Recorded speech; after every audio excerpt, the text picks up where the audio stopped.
Dawn rises over a savanna bleached to ash. The ground is cracked into pale seams. There is no mist. Only heat shimmer trembling above burned grass. In the lowland, a final ribbon of water catches the light. A small waterhole, but large enough to cost a life. Zebras and wildebeest hold back at a distance. They are not staring at the water. They are watching the shade along the bank. From the left, two young male lions appear. Their names are Quito and Baraka. They move as a new coalition, still short on scars. But in the dry season, youth is not protection. It is a challenge. Behind them, Amara steps forward. A pregnant lioness, heavy-bodied, breathing deep. She stops before the water's edge. She does not drink right away. She listens. Because here, even a small sound can pull danger closer. Across the water, laughter breaks like stones clicking together. Hyenas gather at the margin. This is the Duma clan. They do not rush. They simply take space, like an army that expects to win. Amara angles her head toward Quito and Baraka.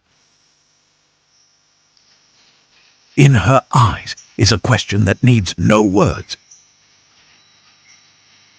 If these males want to be called kings, they must pay today. Not with a roar, but by holding this shoreline against numbers. The wind shifts. Hyena scent rolls across the water. The prey step back in unison. Quito moves forward, half a body length. Baraka mirrors him, shoulders tight. The hyenas spread into a loose arc. The distance closes by meters. In the dry season, every boundary is drawn with teeth. And water has never been more expensive.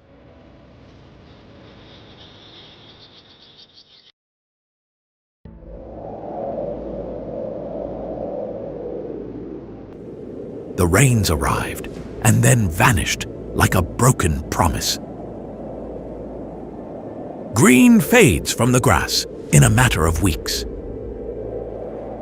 Stream beds empty out, leaving stone and cracked mud. Water is no longer background. It becomes the center of every decision. Across the plains, herbivores begin to change their rhythm. Impala pull closer to scattered shade. Wildebeest stretch into long lines, following the last traces of damp air. Elephants dig into dry channels, searching for moisture below. And every movement leaves a map that predators can read. But few animals use the dry season as effectively as hyenas. The Duma clan travels like a unit. They do not need to be the fastest. They only need to arrive on time, in numbers. They can endure hunger longer than many rivals. And And when an animal collapses from exhaustion, they appear as if they were waiting all along. A waterhole becomes something like a checkpoint. Arrive first, and you stand higher in the hierarchy. Arrive late, and you negotiate for space. And negotiation in the dry season is rarely breed. For lions, the equation is different. They are powerful, but they cannot be everywhere. They must rest to protect energy. And when lions rest, hyenas keep moving. Pressure builds through simple presence. A quiet approach. A shift closer. A test of how much distance will be tolerated.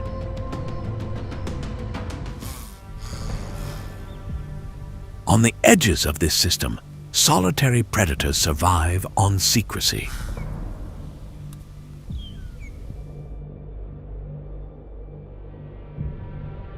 But if the drag is slow, hyenas can smell it. If the meal is exposed, vultures can advertise it from above. In the dry season, food is never private for long. And some hunters live by speed and discipline. African wild dogs move with tight coordination. They run in relays, cut angles, and drive prey into fatigue. But success is not just the kill. It only matters if food can be carried back to the pups. Small bodies growing too fast in a season that offers too little. Need is constant, even when the landscape is silent. In this world, everything is pulled toward the same line. The line of water. The line of tracks. The line of opportunity. And when so many lives converge on a single point, conflict is no longer a surprise. It is inevitable.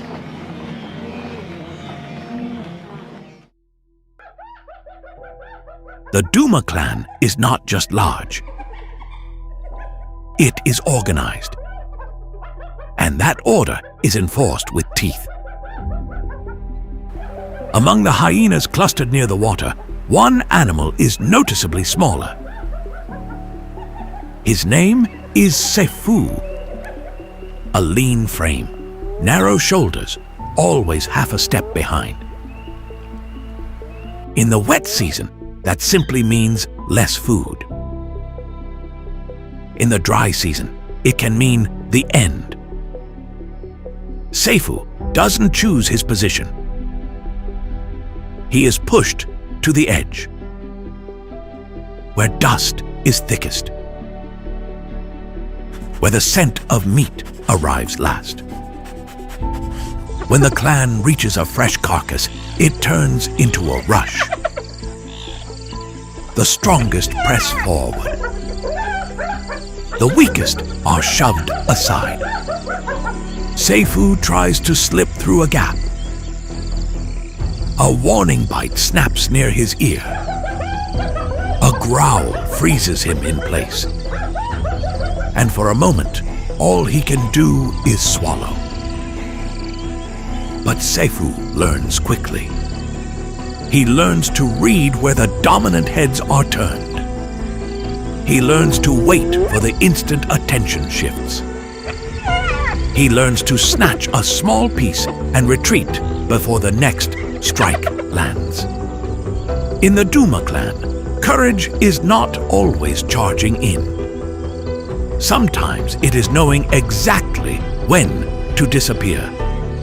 Later, the clan travels farther in the heat. Waterholes are quieter, but opportunity still rides the wind. A weakened antelope falls behind. A young warthog strays too far from cover. In the dry season, small mistakes end loudly. The Duma clan moves as a wall. Not like a cheetah, not like wild dogs, but like pressure advancing. Seifu runs behind them, forcing his legs to keep pace. He slips once in loose sand, then regains his footing. He cannot afford to fall. Here, falling can mean being left behind. When the clan stops to feed again, Seifu still waits at the margin.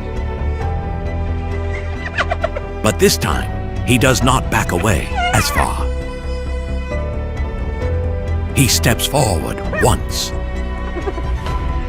then again. A larger hyena turns to look at him. Seifu does not bolt. He holds the gaze for a single second. Then lowers his head, grabs a small piece, and retreats at the right moment. In this army, Seifu is not respected yet. But he is no longer invisible.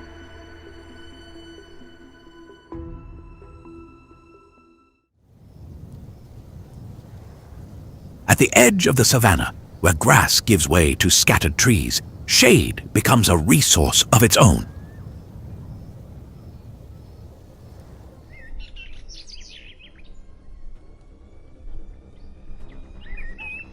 And in the dry season, secrecy is one of the last advantages left.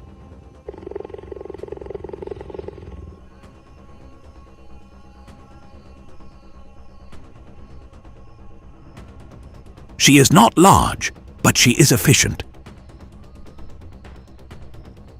She targets prey she can move quickly. And she eats in silence, under broken light, where branches fracture the sun. For weeks, her method works. She keeps her meals away from circling vultures. She minimizes scent. She leaves before anyone understands what happened. But as water disappears, the whole ecosystem compresses. Herbivores press closer to shade. Predators press closer to fatigue and weakness. And when the world narrows, secrecy becomes harder to keep. One morning, Nalia finds fresh tracks in the sand. Larger. Deeper. And straight, as if the animal who made them had no fear of being discovered. Nalia pauses in the shade and watches. Ears pivot. Nose tests the air. Eyes scan the gaps between trunks. Then movement appears at the edge of the sun. A steady shape crossing the yellow grass. A new female cheetah has arrived. Her name is Sara. She is heavier than Nalia, built thick through the shoulders. Old scars mark her face like punctuation from past disputes. And she carries the calm confidence of an animal that has survived seasons like this before. Sara does not need to chase. She only needs to be present. She marks a low tree. and her scent spreads through the hot air. Not a warning. A sign. Nalia changes routes. She hunts farther out, avoids the obvious paths. But each return brings the same message. Sarah's scent is stronger. On trees, on shrubs, on the high points that overlook where prey moves. By afternoon, Nalia brings down a small kill near the grass line. She drags it quickly, trying to slip out of open ground. But the dry air carries sound easily. And Sarah appears ahead. The distance closes in harsh daylight. There is no dramatic leap. Just posture. Low head. Raised shoulders. Eyes fixed on the meat. For a moment, Nalia could choose to fight. But she is not living only for herself. Somewhere hidden in dense cover, 2 cubs are waiting for her return. And the dry season does not forgive injury. A torn muscle. A cracked claw. A limp that slows a hunt. Any one of these can turn tomorrow into a dead end. Nalia holds Sarah's gaze once more. Then she backs away. Not because she is weaker. Because she is protecting something larger than this kill. She turns and slides into deeper shade beneath the trees.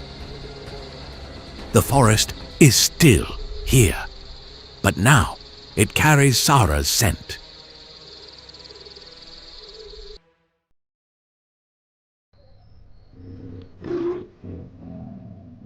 Quito and Baraka are 2 young male lions moving as a coalition. They have not held power for long. And the dry season does not allow mistakes. Amara is a pregnant lioness. She needs water. She needs prey. And she needs a place where hyenas cannot harass her group non-stop. So Amara begins to lead the lionesses north. They move through low grass and scattered trees. Everything in this season points toward whatever water remains. By daylight, they reach a deeper water source. Zebras and wildebeest are already nearby. The air feels tight because everyone knows what a place like this can become. The Duma clan is there as well. They are many. They are patient. And they have a habit of testing boundaries. Amara stops and watches. She does not walk straight in. She waits for Quito and Baraka to respond. The 2 males step forward. They do not need a long fight. They only need to show they will not give up the shoreline immediately. The hyenas rise and edge closer in a loose group. A few move in, then hesitate and drift back. This is how they measure risk. Quito gives a short roar. Baraka holds position beside him. Their presence opens a small buffer at the water's edge. Amara steps in and drinks quickly. The lionesses drink in turns. Everything is controlled. No one stays longer than necessary. The Duma clan does not vanish. They simply pull back and continue to wait. Quito and Baraka remain a little longer to hold distance. They understand that controlling water is not a single victory. It is a decision that must be repeated day after day. Amara looks at them, then turns away. Today, they did enough for her to stay. But the dry season will demand more tests ahead.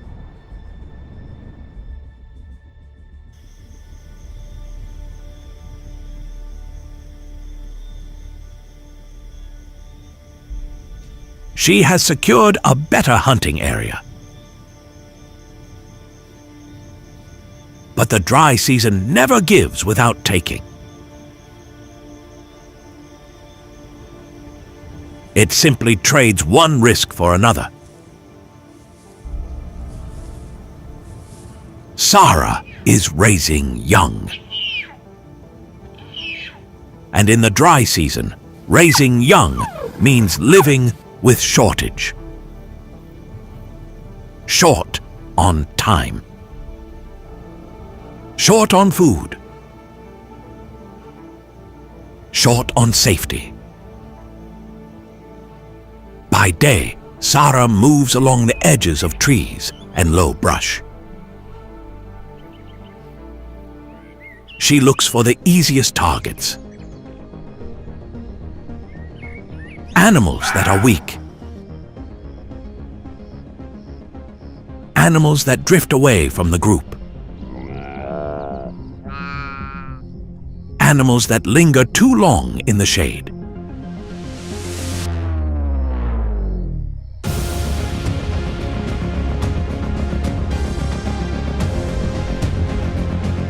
When she has a kill, the hardest work is not over.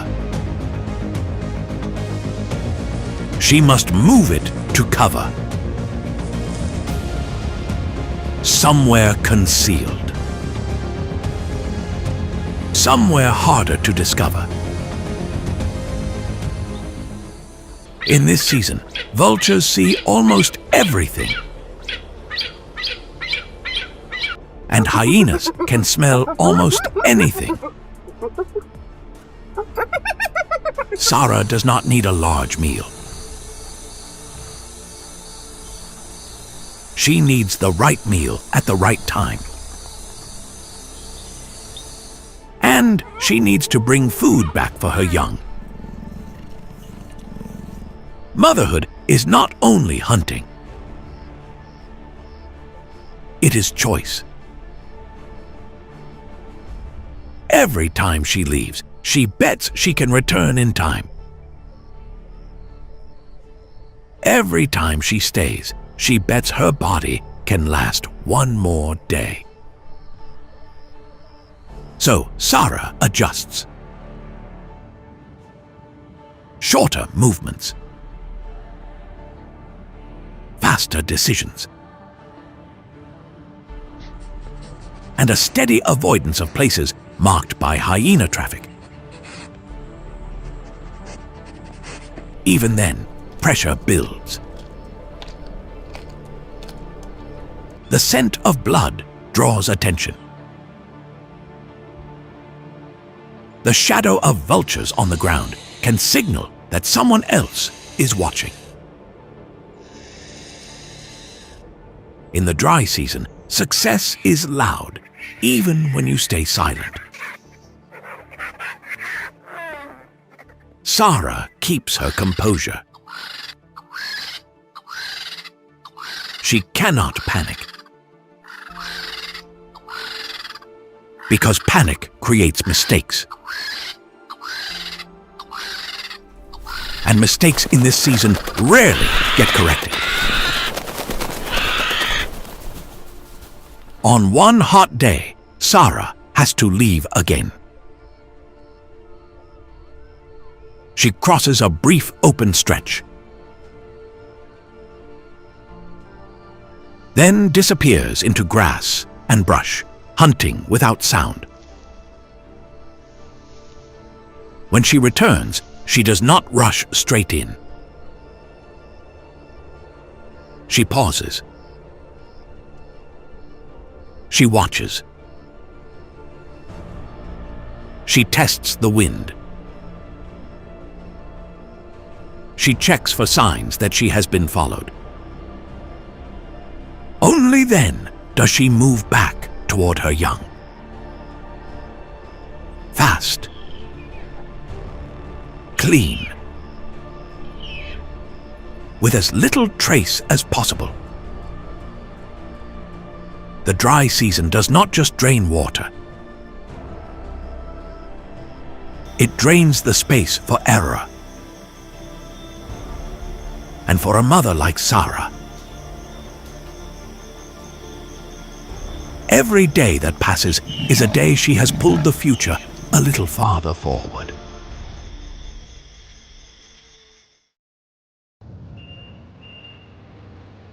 Elsewhere on the plains, another lion pride is under strain. This is the ridge pride. And the leading lioness is named Zuri. Zuri has held this pride through more than one season. But the dry season tightens every margin. Prey is scarcer. Opportunities are farther apart. And every failed hunt leaves a visible cost. Ridge pride begins to take higher risk chances.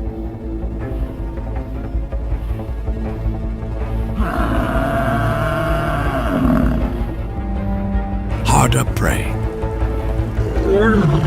More dangerous situations. The kind that can turn into injury.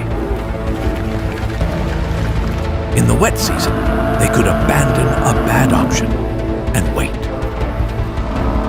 In the dry season, they do not have that luxury. Zuri is injured during a hunt.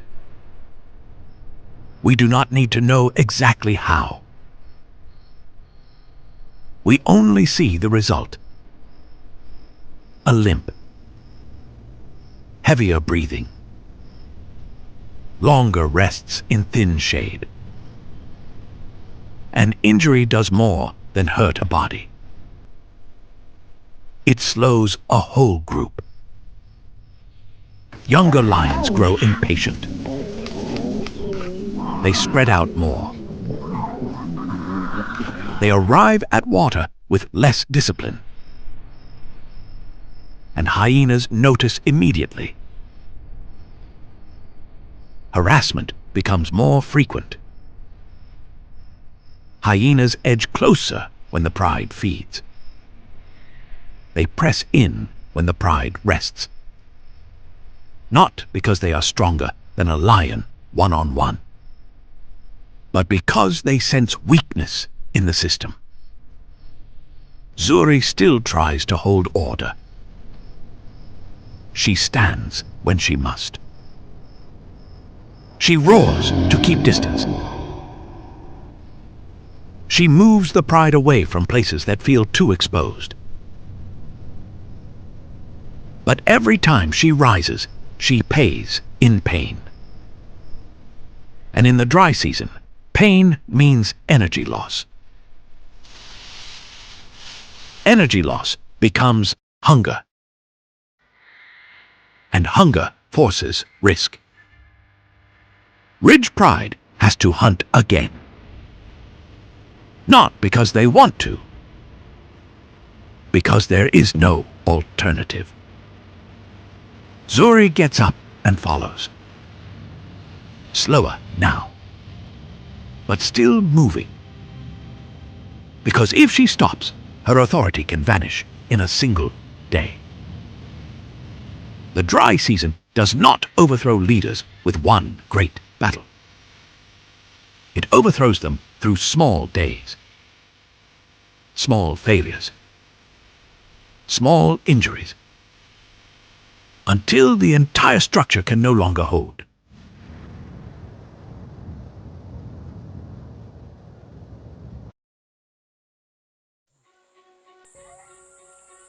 On the dry plains, one predator survives through speed and cooperation. This is the sable pack, and the lead female is Ao. The pack hunts as a unit. They are resilient. They coordinate well. And when they succeed, they share food quickly. But the dry season makes everything harder. Prey moves farther. So the pack must travel farther to eat. The sable pack has pups. They grow fast in the dry season. And they need reliable food more than any adult does. Ayo understands a specific kind of threat in this season. Not always a direct fight. Often it is presence. Presence strong enough to force a decision. The Duma clan begins appearing near the areas the pack uses to rest. They circle wide. They spread out. They sit and watch. And sometimes that alone is enough to keep a pack unsettled. The pups react first. They press closer to adults. They become quieter. They stay tighter in cover. Ao does not wait for the pressure to escalate. She chooses to move. Not because she has been defeated, but because in the dry season, safety matters more than territory. The pack leaves in a compact formation. Adults on the outside. Pups in the center. Everything fast, clean, and continuous. No long stops. No lingering. The Duma clan follows at a distance. Far enough to avoid a full confrontation. Close enough to remind the pack they are still there. This is how hyenas win without fighting. They turn a familiar place into a place that never feels safe. The pack crosses open ground. Then reaches lighter tree cover. Ayo pauses at intervals to scan and listen. But she does not turn back. She knows that returning can become a trap. Eventually, the sable pack settles in a different area. Not perfect. Not rich with prey. But far enough from immediate pressure. The pups cluster and lie down. Ayo remains standing. ears upright, eyes sweeping the distance. In the dry season, many conflicts are not decided by teeth. They are decided by who forces who to leave.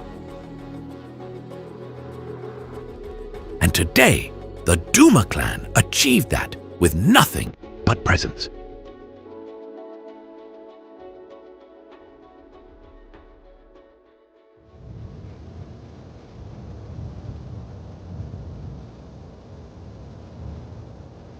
The dry season doesn't end in a single moment.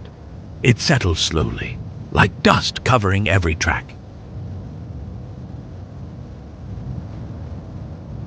But the changes it creates last far longer. Quito and Baraka continue to hold position near water.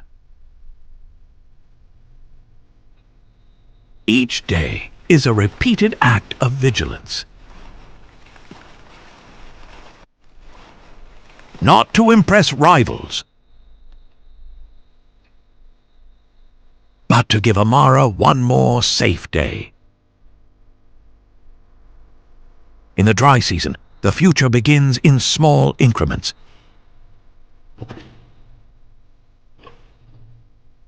The Duma clan still moves like a system. Seifu, once pushed to the edge, now keeps pace more easily. He is not central,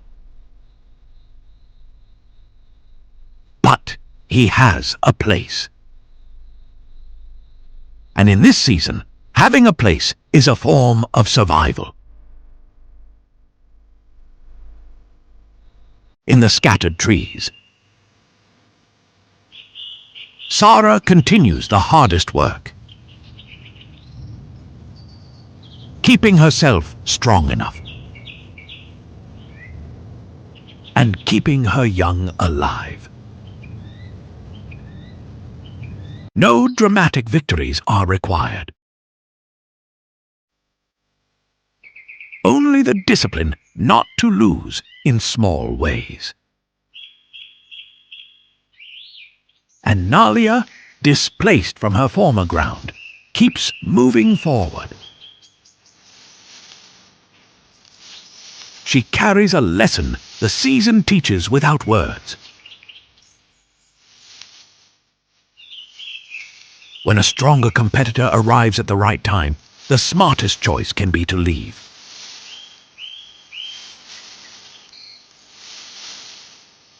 Because for Nalia, some things matter more than a single meal. Farther away, Ridge Pride continues to struggle. Zuri lives with her injury. And the pride lives with the slower rhythm that injury imposes.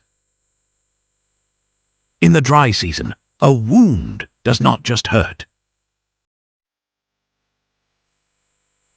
It changes how an entire group exists. The sable pack has left familiar territory behind.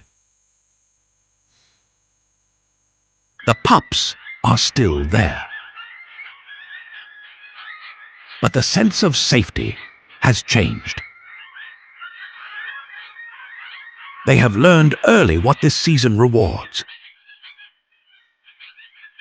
That many threats do not need to attack to win.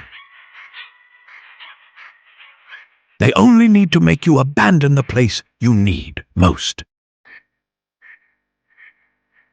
On the horizon, thin clouds begin to form. Not rain yet. Only a sign that the cycle is turning. But when the rains return, they will not restore the past exactly as it was. Because the dry season has already decided who remains? And who must begin again?